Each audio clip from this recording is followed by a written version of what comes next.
அனைவருக்குமே வணக்கம். சற்று முன் கிடைத்திருக்கக்கூடிய ஒரு மிக மிக முக்கியமான செய்தி ஒன்று வெளியாகி உள்ளது.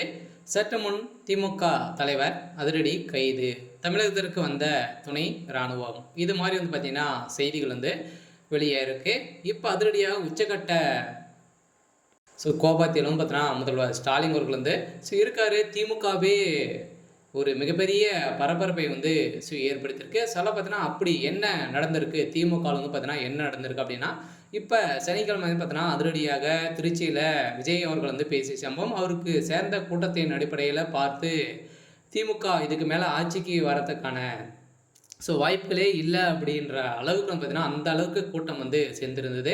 அந்த கூட்டத்தை பார்த்து விஜய் அவர்களுக்கு நிறைய கண்டிஷன்கள் போட்டு இது மாதிரி பார்த்தீங்கன்னா பேசியிருக்கக்கூடிய நிலையில் இப்போ அதிரடியாகவும் பார்த்தீங்கன்னா திமுக எப்படி நம்ம ஆட்சிக்கு வர வேண்டும், அவங்க பார்த்தீங்கன்னா திமுகவை பார்த்தீங்கன்னா பணத்தை நம்பியே பார்த்தீங்கன்னா அவங்க ஓட்டு வாங்கிடலாம் அப்படின்ற மாதிரி மக்களை பார்த்தீங்கன்னா ஏமாற்றி இது மாதிரி வைத்து இருக்காங்க.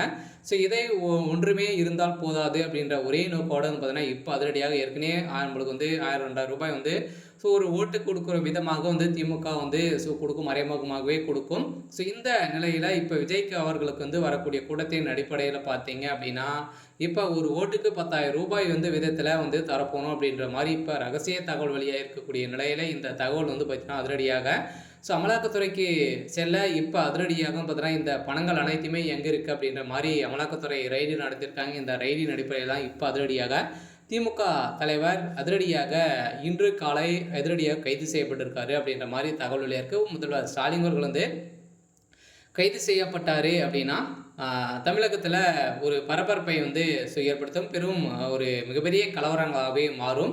அனைவருக்குமே தெரியும். இருந்தாலுமே பார்த்திங்கன்னா இப்போ உதயநிதி ஸ்டாலின் அவர்களும் பார்த்திங்கன்னா அங்கங்கே சென்று பிரச்சாரத்தில் ஈடுபட்டு இருக்காரு. இருந்தாலுமே உதயநிதி ஸ்டாலின் அவர்களுக்கும் பார்த்திங்கன்னா நிறைய எதிர்ப்புகள் வருது இல்லையா. பார்த்தீங்கன்னா முதல்வர் ஸ்டாலின் அவர்கள் அவர் முதல்வராக நிற்க மாட்டார். அதெல்லாம் பார்த்தீங்கன்னா உதயநிதி ஸ்டாலின் அவர்கள் தான் நிற்பார் அப்படின்றது அனைவருக்குமே தெரியும். இதனால் தான் இதன் அடிப்படையில் தான் பார்த்தீங்கன்னா திமுக உதயநிதி ஸ்டாலின் அவர்கள் தான் பிரச்சாரத்தில் ஈடுபட்டிருக்காங்க. அதே மாதிரி திருச்சியில் பார்த்தீங்கன்னா அதிரடியாக எந்த ஒரு மரியாதையும் தராத அளவிற்கு பார்த்தீங்கன்னா அனுபவம் வாய்ந்த அமைச்சராகலாம் இருக்காங்க. உதயநிதி ஸ்டாலின் இப்போ தான் பார்த்தீங்கன்னா நடந்து ஒரு 4-5 வருடங்கள் தான் அரசியலுக்கு ஆகுது. அவருக்கு எந்த ஒரு அனுபவமே இல்லை. இருந்தாலுமே இது மாதிரி அனுபவம் வாய்ந்த அமைச்சர்கள்லாம் பார்த்தீங்கன்னா இழிவாக பேசி அவர்கள் பார்த்தீங்கன்னா தாழ்த்தி பேசக்கூடிய நிலை இருக்குது. அதெல்லாம் பார்த்தீங்கன்னா இது மாதிரி திமுகவில் அடாவடித்தனங்கள் நிறைய இருக்குது அப்படின்ற மாதிரியும் நிறைய புகார் எழுந்திருக்கக்கூடிய நிலையில் இப்போ அதிரடியாக திமுக தலைவர் முதல்வர் ஸ்டாலின் அவர்கள் கைது செய்யப்பட்டதாக ஒரு தகவல் வெளியாக இருக்குது. இருந்தாலுமே என்ன நடக்க போகுது அப்படின்றத வெயிட் பண்ணி பார்க்கலாம். இது மாதிரி செய்திகளை தெரிஞ்சுக்கணும் அப்படின்னா மறக்காமல் நம்மளுடைய சேனலை சப்ஸ்கிரைப் பண்ணி